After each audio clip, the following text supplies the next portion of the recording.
So very excited to have you guys here this morning. Hope you guys are gearing up for a lot of fun time with your family for the holiday. I wanted to share something with you before we get to the end of the year, which is a little bit of an explanation as to how it is that you might be feeling stuck in your depression or anxiety, because a lot of people have a lack of clarity around this issue.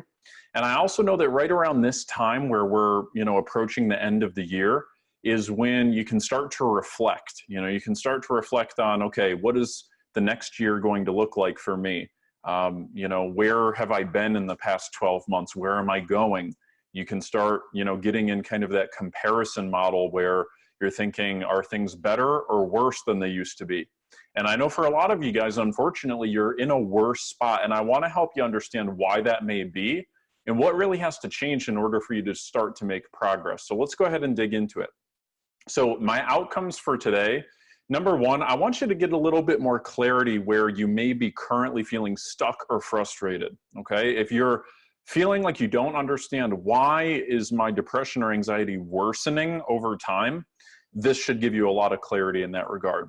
And then secondly, I want you to understand that even though you may have been skeptical up to this point, that you may actually be able to make a recovery, I want to invite you to consider that that is still a very real possibility for you. And so I want you to just temporarily suspend disbelief, if you'd be willing to do that. I want you to entertain the idea that there may actually be a path for you to actually overcome this. Because the first thing I can tell you right now, after working with, so many people struggling with these issues over the years, is that if you are in a position where you are just clinging to absolute certainty that you cannot fix this issue, then you're right. You absolutely will not ever fix the issue. And the other thing I can tell you is, I've learned that it really takes no courage to be a pessimist. If you just want to write off your entire, potential for your future and say, no, I'm never going to be able to overcome this, never going to be able to make progress, never going to be able to cure it, then okay, right? But I know that it's easier to cling to uncomfortable certainty than to embrace the real challenge and responsibility to take ownership for your ability to make change happen, okay? And that's what I'm inviting you to do. So here's my first question for you, okay? My question is, and feel free to answer. I'd love if you could give me a comment below. It would be great, so I can have a little extra context. But my first question is, has your depression gotten worse over the years or gotten better? Has your depression or anxiety gotten worse over the years or gotten better? Okay, so go ahead and feel free to answer below. I'd love to see your comments, okay? Now, what I've found with speaking with people who have dealt with this issue is that almost inevitably, the issue gets worse over time. And that is, first of all, a very important observation to make, because one of the biggest pitfalls that I see people make that keeps them stuck in a pattern of depression and anxiety is they essentially convince themselves of the very dangerous myth that things will get better on their own. Okay, they tend to say, well, I'll handle my mental health later, after this, or after that, or after I deal with this, or after I move jobs, or after this thing happens. And they're essentially wishing that it's going to change. They're kind of wishfully, hopefully thinking that some magic thing is going to happen, that somehow not taking new action, not using new tools, not doing something different is going to produce a different result. And I got to tell you, it's just not the case. And as well-intentioned as the whole philosophy of, it's okay to not be okay and go ahead and take self-care breaks is, as well-intentioned as that is, I can tell you after, interviewing and working with so many people who've had these issues, that is not an approach that's actually going to create a solution for you. It's just not. I've never seen it happen for a single individual. I've seen people fall into that pattern for months, years, or decades. And things do not get better on their own, okay? When we're dealing with depression and anxiety, it is very exceedingly rare for that to happen. You have to do something different to get different results, okay? So that's the first thing I want you to reflect on is, has your depression or anxiety gotten worse? Because for most people, it gets worse over time until you actually figure out what is causing this and how to turn it around. Now, I want you to also reflect on this question. And that question is this: has your depression and anxiety always been as severe as it is today? And what I know is that the answer for the vast majority of people is no. Their depression or anxiety started more moderate and got worse over time, okay? Now that would lead to tell us something about the nature of this challenge, the nature of what we're dealing with here, okay? And in fact, that would also mean to say that things are likely to get worse over time, not better, okay? So that's the first thing I want you to reflect on, and I'll show you why that's very important in a moment. Now let me ask you one more question, and that is this. Let's say even if you've been dealing with very serious depression or anxiety for a number of years, maybe even decades, or maybe even your whole life, okay? Here's my next question. My question is, have there been times, moments, just even fleeting small moments, where you have experienced happiness, where you have experienced joy, peace of mind, confidence, high self-esteem, any of those resourceful emotions, as we like to call them, okay? Have you experienced at least a few of those moments, even if they felt fleeting to you? Go ahead and answer below. I'd love to see your comment. So what I know is the answer for the vast majority of people is yes, they have experienced at least fleeting moments of happiness, joy, or peace of mind, but it has not lasted. Now, the reason I ask you this and get you to reflect on that is because I want you to understand something. I want you to understand that you have the capacity to experience joy, peace of mind, confidence, high self-esteem. It's just that that is not what we call your emotional center of gravity, okay? That is not the default state in which you find yourself on a day-to-day basis if you are experiencing chronic depression or anxiety.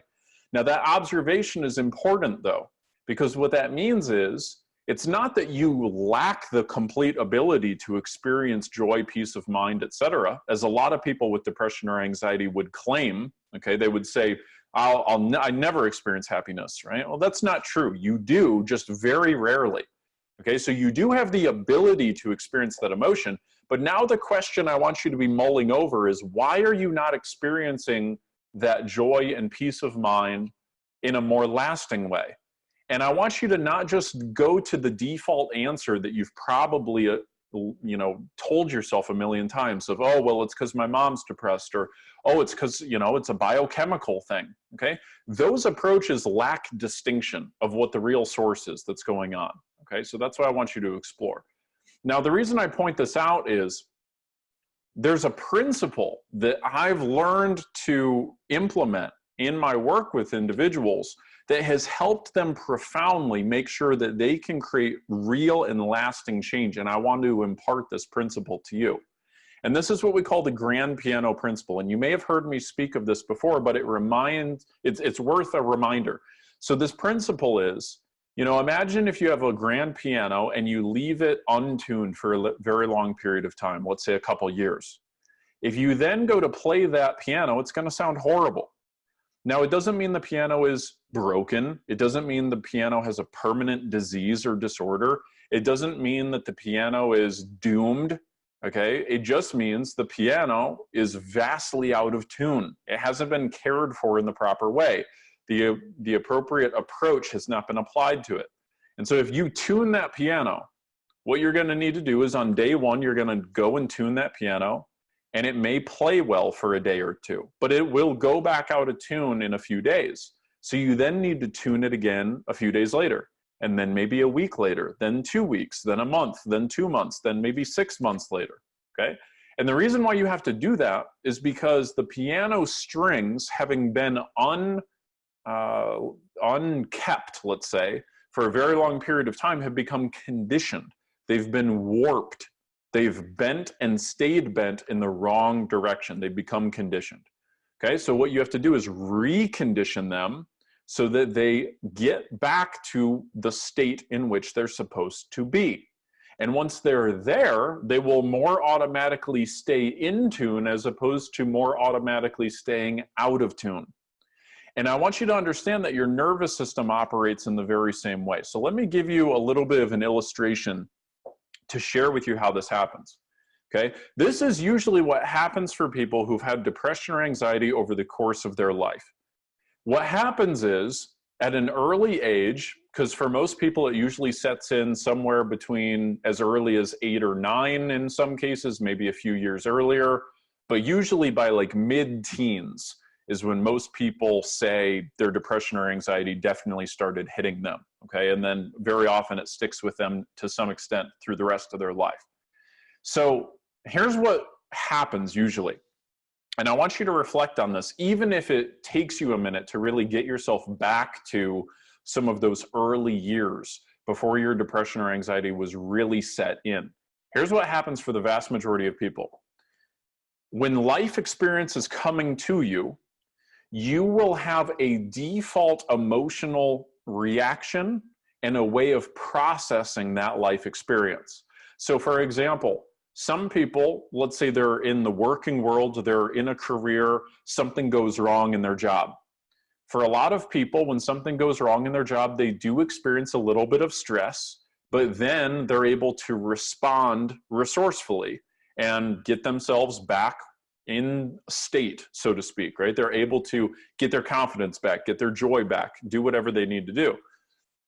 But for somebody that has depression or anxiety setting in over a period of time, what happens is as time goes on, they start to more automatically have a depressed or anxious reaction to particular stimuli in their environment, until the point where they could feel that that is literally their state of being day in and day out for most of their experience, such that only little, very small, fleeting moments of peace of mind, confidence, or joy are able to penetrate what is otherwise, you know, this perpetual state of depression or anxiety. So the way that the nervous system kind of becomes conditioned over time is this. You know, you have life experience coming to you, and you're going to have a default emotional reaction to it. And you might experience a little bit of stress, a little bit of depression, a little bit of anxiety up front. But what happens is, if you don't know how to keep your piano tuned, so to speak, okay, if you don't understand the elements of your neurology, of how to make sure that you're taking control of your conditioning, then something like this happens, where over time, more life experience keeps coming at you, and you've had these small moments of depression or anxiety, and then all of a sudden those patterns become deeper and deeper and deeper. And it's almost like this, you know, sort of hole is getting dug deeper and deeper in the ground, so that the more life experience that comes to you, the more you immediately feel a depth of depression or anxiety. And it seems to be a very automatic experience, where it seems to go there, you know, almost immediately. And so what happens for people is, starting from the very inception of when they can first remember experiencing depression or anxiety, over the years, things start to stack and stack and stack. And it's like this channel has become dug deeper and deeper and deeper, to the point that they can very often be at a breaking point, where maybe you're experiencing panic attacks regularly, or you're experiencing suicidal thoughts very regularly. Okay, that would be a situation like on the very end there, which would mean essentially, like, even if it's not raining, you're still experiencing depression or anxiety, right? Because you've just collected so much water over the years, right? And the illustration I'm giving you here with this hole in the ground is what we call a pathway inside of your mind, okay? So your mind is always making new connections day in and day out, every single moment, even the moments you're listening to me right here and right now, okay?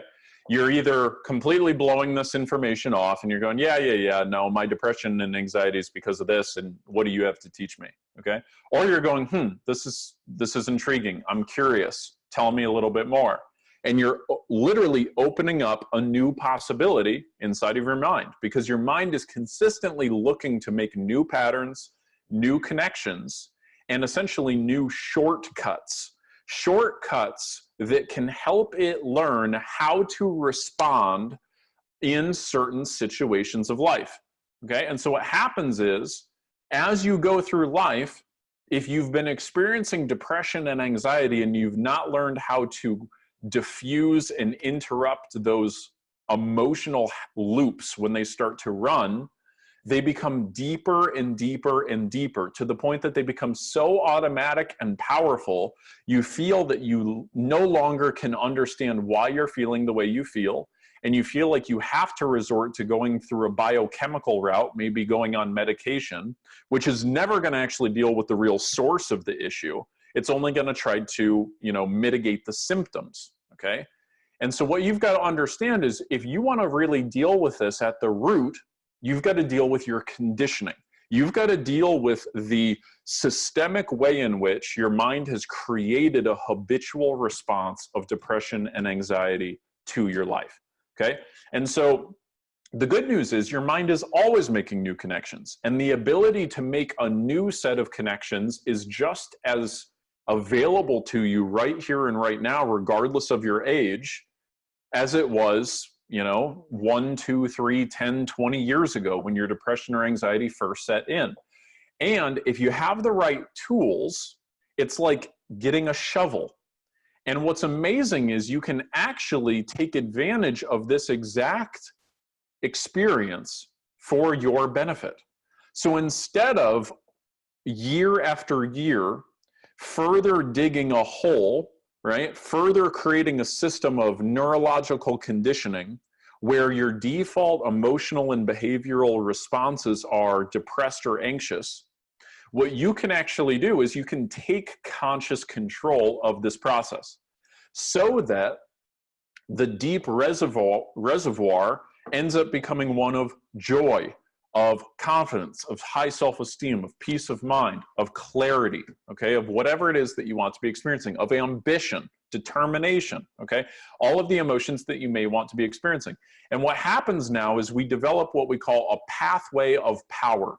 A pathway of power meaning that when you wake up, instead of your default emotional reaction going, oh my God, here's another day, and feeling immediately depressed or anxious from the moment when you wake up to the moment you go to bed. Instead, when you wake up, you could be experiencing real confidence, real ambition, real joy, okay? That can happen for you if you're able to take control of this process of your conditioning. And what that means is that instead of your experience now, where even just a very minute, small, little stressor could enter your life and it could completely throw you haywire, right? This is what happens for people who have panic attacks, suicidal thoughts, or just very severe depression or anxiety, is that pathway has been developed over time to such an extent that even the smallest little piece of life experience that comes at it is going to immediately go into that hole, go into that specific experience of depression or anxiety. Right? It's like you just grab life experience and throw it into that hole, right? It's going to automatically run off into that reservoir because that's what's available. That's what's become available for your life experience to be gathered into, okay? Even though you might be experiencing something that's actually not that severe, it could cause you to feel like it's severe because it's just going to go right into that pathway.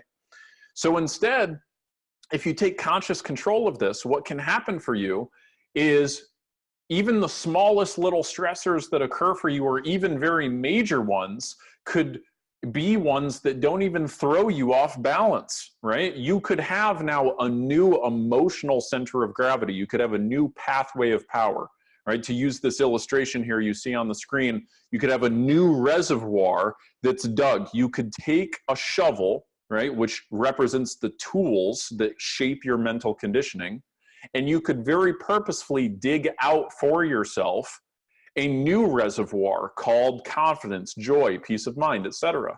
So then now when life experience comes to you, whether it's good, bad, or otherwise, your default state actually becomes one of the resourceful emotion that you want to experience, right? And this is why I asked you, haven't there been at least moments where you felt joy or some resourceful emotion, even if the narrative of your life has been depressed and anxious for a number of years or decades. And the reason I asked you that is I wanted you to understand that even in little moments, life experience could come to you and could really be a joyful experience, and it could temporarily pierce through that cloud, but then you probably almost immediately went back into your default emotional reaction.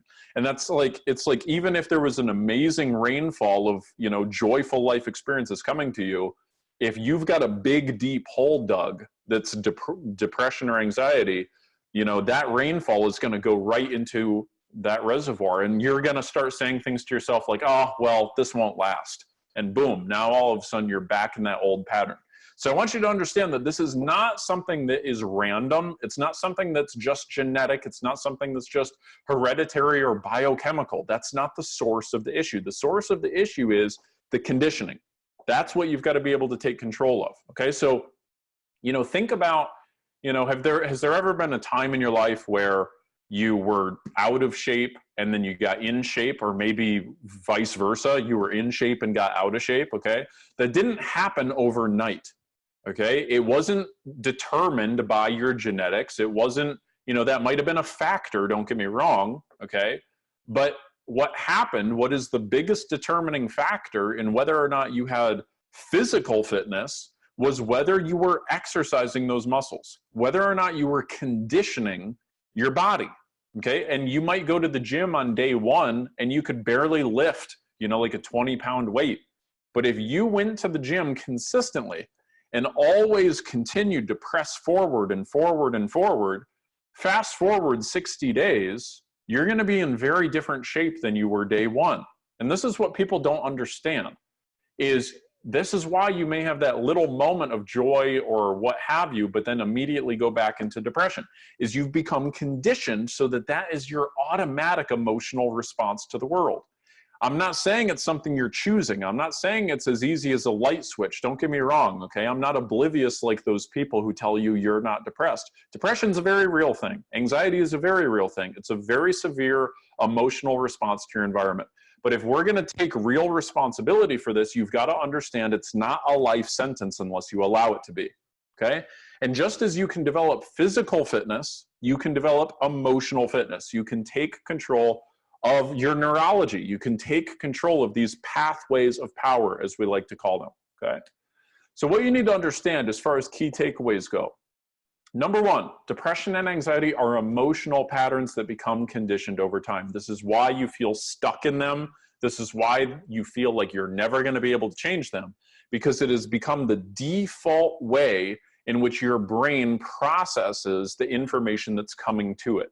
Even if good things are surrounding you, even if you're blessed with a loving partner or spouse or kids or a job, or, you know, even just being able to breathe another breath of air, you aren't able to experience the experiences of gratitude or joy because your neurology has practiced the emotional state of depression and anxiety over and over and over, which has a very specific biochemical corollary to it. But if we just try to go at the issue biochemically through medication, we're missing the actual source of the issue, okay?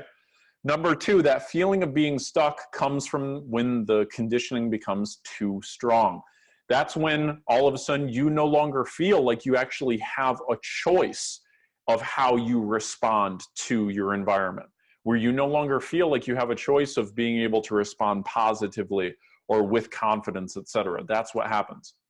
And then the other thing to understand is your brain is always making new connections. It always has the ability to form new connections. And if you learn how to purposefully take control of your conditioning, it's something you can reverse. And it's relatively simple to actually make that happen. Okay? So, you know, I'll just give you Shannon's story, for example. If you look at the words in blue, right, she had dealt with this problem for a long time. And this is why most of you guys have not gotten strong results in therapy or counseling. Because in therapy and counseling, you go into therapy and counseling and you're just sitting there and you're just talking. That's it. You're just talking, and, you know, maybe you're going to dig into your past and, You know, sometimes your therapist is going to get hyper fixated on this one somewhat traumatic event that happened in your life, or maybe a very real traumatic event, and then define your entire depression or anxiety around that one event. That's not the issue, okay? It might have played some sort of factor. I'm not saying it didn't happen, but that's not the most important thing to be focusing on if your goal is actually turning this around, okay? And so the words in blue there, right? So Shannon, you know, got to the root cause of the issue and implemented simple daily disciplines. That's really what's required in order to make this happen, okay? So look, here's my, question for you. What's next for you? I think there's really kind of two pathways you always have in a moment like this where you may have some insight. The first path is the path that probably 98% of people take, which is, do nothing, really. Hope that things get better on their own, hesitate and wait, keep doing the same old thing, hoping for new results. Or clinging to the old story that, well, my depression and my anxiety is never going to be cured. It's never something that can be overcome because, of this story and that story, and because this happened to me, and my dad did this, and my mom was like this, and my genetics are like this, and there's 3 generations. And look, I've heard it all before. I've seen it all before. And I've seen people who have had the most severe cases of depression or anxiety that you would not believe, who have come all the way back from the brink and have created real, profound, strong, and lasting change. That's the reality. So you are certainly welcome to cling to that certainty that you have rehearsed over the years that says there's no way for you to turn this around, but you're going to be in the exact same spot 5 or 10 years from now. And that's not what I think you really want at the deepest level. Your second option is to do what works, to stop doing what doesn't work, to stop going to that therapist that you've been seeing for 7 years, where you're pretty much in the same exact spot, okay? Like, that's your option. You can realize that you have more options. You have the opportunity to actually use a proven process, to stop just coping and getting through the days and actually start really resolving this and get your life back from the source. That's what your other option is. Okay, so this is not for everybody because most people are not committed. Most people are just going to stay hanging out where they are right now. And so this very well may not be the best fit for you. But our 60-day program, may be a good fit for you. If you're really in a spot where you're ready to draw a line in the sand, that there's plenty of other people, no smarter, no more capable than you, who've turned their issues around in a very strong and lasting way. And you're done with this. You're tired of being tired. This may be right for you. It may, and even if you've struggled for years or decades, I want to tell you, this process works, okay? It doesn't really matter what your situation has been. The approach might need to be slightly different, but your ability to create strong and lasting change is only contingent on you embracing that invitation, okay? Your story may even be very similar to Brittany's here. I know that these patterns are almost identical for each person in this group to some extent or another. Whether you've been dealing with this for months, years, or decades, you've probably tried therapy route, counseling route, medication route, self-help route, trying to just breathe through it, trying to do your self-care breaks, trying to recuse yourself from, the demands of your life. But that's not going to help you. It's not going to actually create real solutions. So this is not just for anyone. Our 60-day program does have 100% client success rate, but it will not work for just anyone.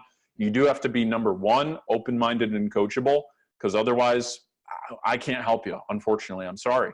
Number two, you have to be willing to take action and implement real skills, real processes, real tools. And third and finally, changing has to be a must. And for 98% of people, changing is not a must. They say they want to change. They may even, tell me, oh, I really want to do this. I have to do this because otherwise this and this and this will happen. But then when it comes time to get outside your comfort zone, you don't do it. It's not a must for you. So this has to be a must for you, okay? So if you are interested, I do invite you to, put yourself in the ring for consideration. We don't take on just anybody, but it may be a good fit. And if it is, then this is going to be the last thing that you have to do in order to really overcome your depression and anxiety for good. So, the link is www.ty-hicks.com. bearable.com/apply. I encourage you to fill out our brief application. What to expect is a very quick questionnaire. You will then grab a spot on my calendar for us to chat for about 5 minutes. And I'll get a little more clarity on where you're at and, see if you would actually qualify for this.